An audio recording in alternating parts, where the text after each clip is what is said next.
Banamalipur Azamnagar sporting ক্লাবের বয়স 42, আর ঠিক তার পাশাপাশি 8 বছর ধরে চলছে রক্তদান শিবির। এখানে এই ক্লাব প্রাঙ্গণেই রক্তদান শিবিরের আয়োজন করে থাকে ক্লাব কর্তৃপক্ষ, এবং শুধু ক্লাব কর্তৃপক্ষ রক্তদান শিবিরই যে করে তা নয়, পাশাপাশি বিভিন্ন সমাজ কল্যাণমূলক কাজ, খেলাধুলার পরিকাঠামো তো আছেই। এগুলো সব কিছু নিয়ে আজমনগর স্পোর্টিং ক্লাব এই বনমালীপুরে এক দৃষ্টান্ত সৃষ্টি করছে। দেখুন বার্তা লাইভের পর্দায় এই ক্লাবের রক্তদান শিবির, পাশাপাশি কথা বলবো ক্লাব কর্তৃপক্ষের সঙ্গেও। বনমালীপুর আজমনগর স্পোর্টিং ক্লাব জন্ম হয়েছে 1984 সালে। আজ থেকে 42 বছর এই মাঠ চলছে। ফুটবল, ক্রিকেট এবং পূজা, বিভিন্ন রকমের আপনার সাংস্কৃতিক অনুষ্ঠানগুলো আমরা করে থাকি।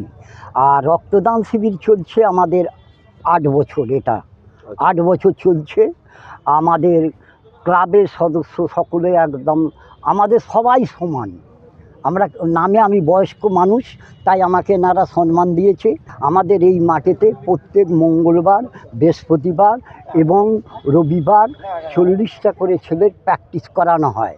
এমনকি দিল্লি মাঠেতে 2-1 ছেলে খেলছে, ছোট জুনিয়র, 12 বছরের নিচে আছে, 17 বছরের নিচে আছে। আমরা বড় টিমে কোনো এখনও পর্যন্ত চান্স দিতে পারিনি। আমাদের যেহেতু গ্রাম বাংলার ব্যাপার বুঝতেই পারছেন, এখন প্রশিক্ষক পেয়ে গেছি, আমরা চেষ্টা করছি, চালাচ্ছি। আগামী দিনে আরও উন্নতি হবে বলে আমার মনে বলছে। বলছি, আপনাদের এই আজমনগর স্পোর্টিং ক্লাবের শুধু রক্তদান উৎসব নিশ্চয়ই নয়, আরও কিছু সামাজিক কাজকর্ম হয়? সামাজিক কাজ তো হয়ই, যেটা হচ্ছে সবথেকে বড় কাজ আমাদের। কোনো গ্রামের, আমরা শুধু গ্রামের বাইরে এর এখতিয়ারে বেরোতে চাই না, যেহেতু সমাজের মধ্যে বা আমরা গ্রামকে নিয়ে কাজ করতে চাই। গ্রামের কাজ হচ্ছে কোনো ব্যক্তি বিপদে পড়েছে, তার পাশে কিন্তু ক্লাব আছে।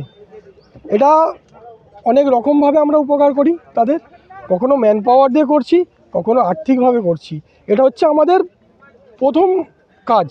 তারপরে মাঠে আমরা খেলাধুলার জন্য প্রশিক্ষণ এনেছি। সেই প্রশিক্ষণ দ্বারা 4 দিন সপ্তাহে আমরা প্রশিক্ষণ করাচ্ছি। আমাদের উদ্দেশ্য যে এই মাঠকে বাঁচিয়ে রাখা, যার জন্য আমাদের গ্রামের ছেলে অনেক খেলাধুলা করতে পারছে। প্রশিক্ষণ না থাকলে হবে না, সেটা আমরা বুঝে গেছি, যার জন্য আমরা প্রশিক্ষণ নিয়ে এসেছি। আর মূলত ক্লাবকে ধন্যবাদ আমাদেরকে দায়িত্বটা দেওয়ার জন্য, যে এরা গেম সেক্রেটারি, এরা খেলার সাথে জড়িয়ে আছে এবং থাকুক। হয়তো কারো সময়ের জন্য সে সময় দিতে পারছে না, কিন্তু খেলা তাতে বন্ধ থাকছে না। এই রক্তদান উৎসবটা কোনো উপলক্ষে করছেন বা কোনো টার্গেট নিয়ে করছেন, কি কারণ? প্রথম কথা হচ্ছে সাধারণ মানুষের পাশে দাঁড়ানো, এবং অনেক মুমূর্ষ থ্যালাসেমিয়া রোগী যারা আছে তাদের এই রক্তের বিনিময়ে প্রাণ বাঁচানো, এটাই আমাদের মূল উদ্দেশ্য। রক্তদান উৎসব উদ্বোধন করলেন, কি বলবেন? প্রত্যেক বছর এই প্রোগ্রামটা করে।